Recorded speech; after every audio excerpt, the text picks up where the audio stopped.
I came out of the grocery store and it was burning. Hi, once again, everybody. Welcome back to the Comstock channel. I'm Marlin Bohling. It's always a pleasure to have you with us on these podcasts.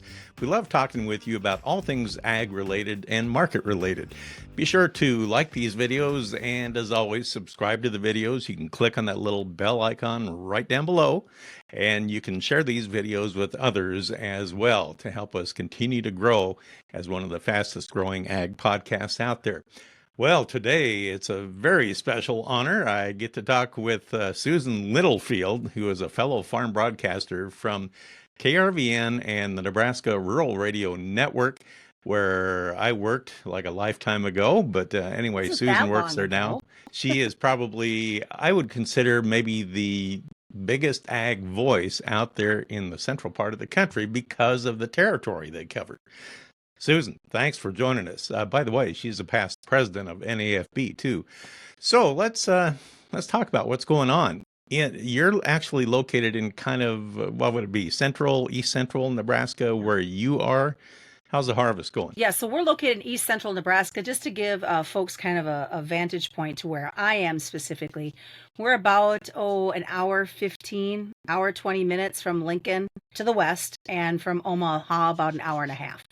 And so I'm located in Butler County, and it is so dry. I cannot remember the last time we actually had a rainfall of any significance, more than a few drops happening on the sidewalk. The dryness that is out there just blows my mind. Guys are trying to get harvested. I've talked to a couple farmers that they've washed more windshields, and not because of bugs hitting them, just because the dirt is sticking to the windshields of their combines. It's just very dusty. Respiratory, guys are coughing more, asthma, getting flared up during this harvest because the dust is absolutely everywhere. That's kind of hard on livestock too, right? You know what it is, and you mentioned that, and we personally, we have livestock, and we had just put a bunch of sheep out on our ditch because we like to graze it down in the fall. And my husband made the comment to me that they're not really eating anything, so they must not be really hungry. And I said, I bet it's because it's so dirty. And we walked down there, and he shook a tree, and it just rained dirt. So you stop and think about it. They're eating the leaves off these trees that we're going to be cutting down, the ones that just populate in a ditch like they do. Their mouths have moisture in them. So just think of the mud that they're creating as they're trying to eat the blades of grass and the leaves that are there of trees that we're going to be cutting down. Not very appetizing. That's something that you really don't think about very often. And I'm thinking you go further west, and then it's big cattle country. And cattle have so many respiratory issues anyway, without having all the dirt on top of it yet. Yeah, and we've noticed in the last probably 3 or 4 weeks a lot more coughing and sneezing coming from the livestock, and even from our dogs. They're out there helping us move animals, and they're coming in the house and they're sneezing over and over and over again. And it's just because they're trying to clear all that dust out. You cannot walk like from the end of our sidewalk to the barn without leaving poofs of dust behind your feet as you go. It's extremely dry. We did so good this year, Marlin, where we were getting rains when we needed it, and then July hit, and somebody shut that spigot off per se, and it just trickled off from there without any rain. Well, that's what we're curious to find out, because when you have a late drought like that, what did that do to the crop? I mean, it looked like maybe it was going to be fairly promising there for a while, but when you cut it off late like that, what does that mean? It just doesn't feel right? Does it have like test weights? What are you finding out? Well, if you have irrigation, you're lucky, because obviously you can be running your pivots and giving them the drink that they need. But to our dryland guys, I mean, there was nothing to finish that crop off. Hearing a lot of concerns about how fast soybeans dried down this year, even on the irrigated. I talked to one farmer who got flooded out this spring, had to do a replant, to have it rain again, to do a replant again. And then here the third week in September, he had to turn the pivots on to give that field that had been flooded out twice, give it the needed moisture just to finish out that crop. But some of these soybeans are coming in at 8% moisture. Green stems. Okay, this is what's so weird about this whole thing, is the stems are green, some of the leaves are still on them, but the soybeans are coming in at 8-9% moisture. We where I'm sure we'll talk about this in a little bit, but we were at a fire and I walked over to some beans that were standing in the field and I grabbed a hold of the pod because I was just curious what the bean looked like, and it shattered in my hand. And I'm thinking, if that pod shatters in a human hand, what kind of shattering is it doing as it's going through the machine, and how many soybeans are being left on the ground because just the vibration and the movement of that combine, it's crazy at this point. Absolutely. I remember in my farming days, just that mechanization and just moving those plants around, trying to pull them into the header. You'll see the beans flying about 6 feet high, and then they won't go into the machine because, like you say, they just shatter out. Okay, let's talk about this a little bit. You cover such broad territory. From what I remember, it's from South Dakota to Kansas to Well, Wyoming to farther western south. Iowa on your network. Yeah. Um, that covers quite a range of growing conditions. In Iowa, you had the big flooding this Yeah. spring.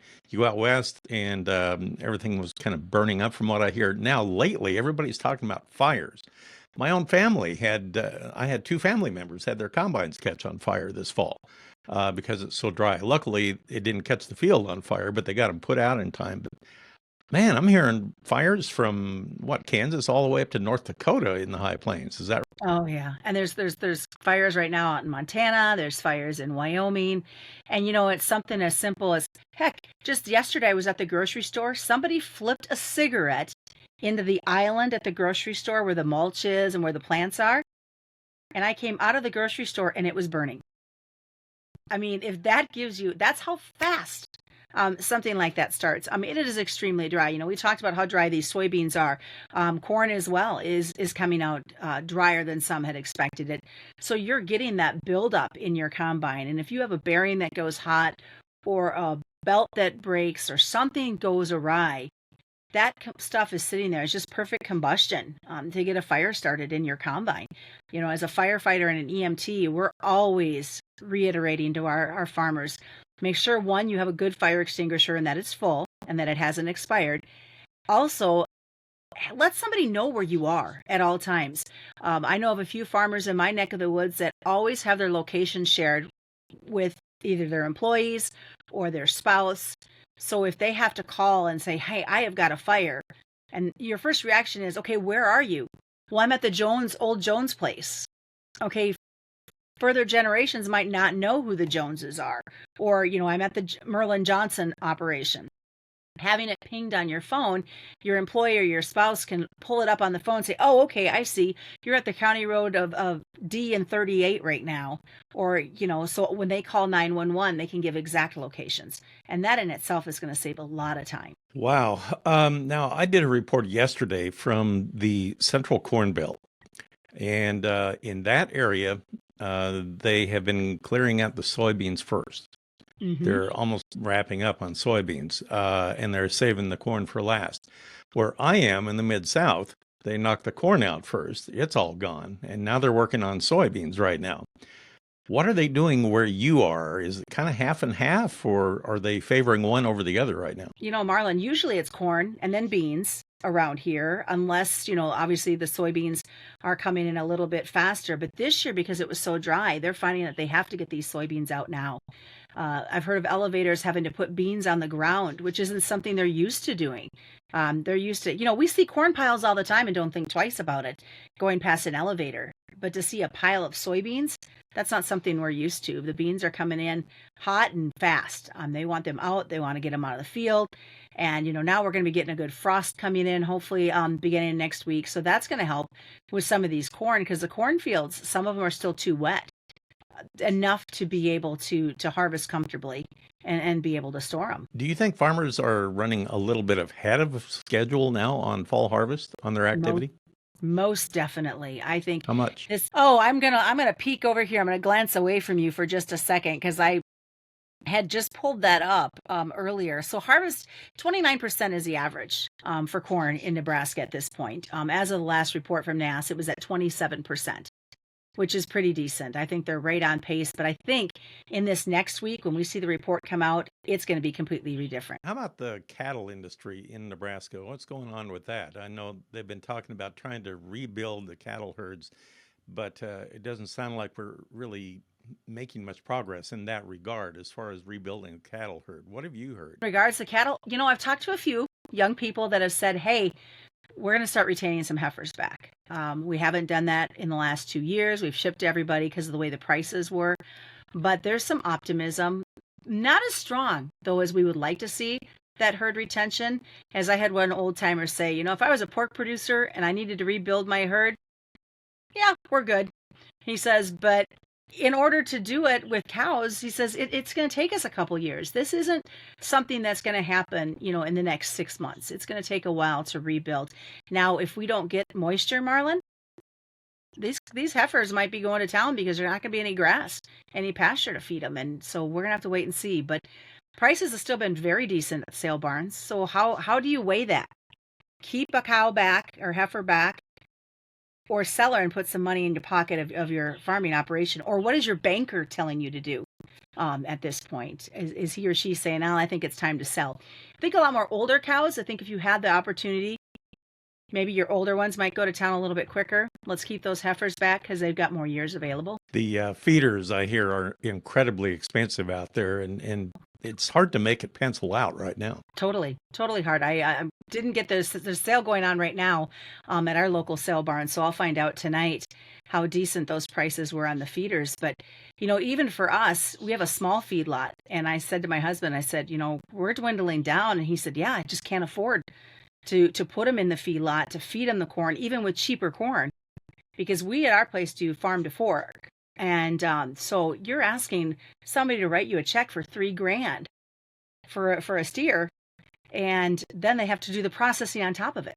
So it's tough. But I've noticed a few of the feedlots obviously coming up a little bit shorter on cattle. I know there's a couple that just have empty at this point. One said, how do I compete with the guys in the South that are just making them fatter, putting more weight on them? So we're very current up here when it comes to any sort of feeders that are available. Interesting stuff. I know you need to run here in a couple of minutes. Before I let you go, I did want to ask you, considering how dry it is, I'm guessing that they're dusting in the wheat, planting in dry ground. The old saying is, plant in the dust, the bins will bust. But is anybody saying that right now? No. It has been kind of mumbled, but many just say we just need just a little bit of moisture to get this crop established before we get that killing frost that comes through. I've seen a little bit of wheat up, but it's not very tall. I mean, usually by this time, second week of October, it's gorgeous, and it blows in the wind, and some of it's, 1 inch to 2 inches maybe. And as I talked to some of the growers in Kansas, they haven't even put the wheat in yet. They're waiting for some moisture to be able to go out there. And if they get the rain, it is going to be crazy, 24/7 planting of winter wheat to get it done. Well, it sounds like 4 of the last 5 years out there. Oh, boy. Well, Susan, thank you for the update. I know you need to run, and thank you. I appreciate that more than you know. That's Susan Littlefield. She is the farm director for KRVN and the Nebraska Rural Radio Association. And that'll do it for this episode. Thanks again for joining us. For my producer, Brianne Hendrickson, I'm Marlin Bohling. We'll catch you next time right here on the Comstock Channel. Futures trading involves risk. The risk of loss in trading futures and/or options is substantial, and each investor and/or trader must consider whether this is a suitable investment. Past performance is not indicative of future results.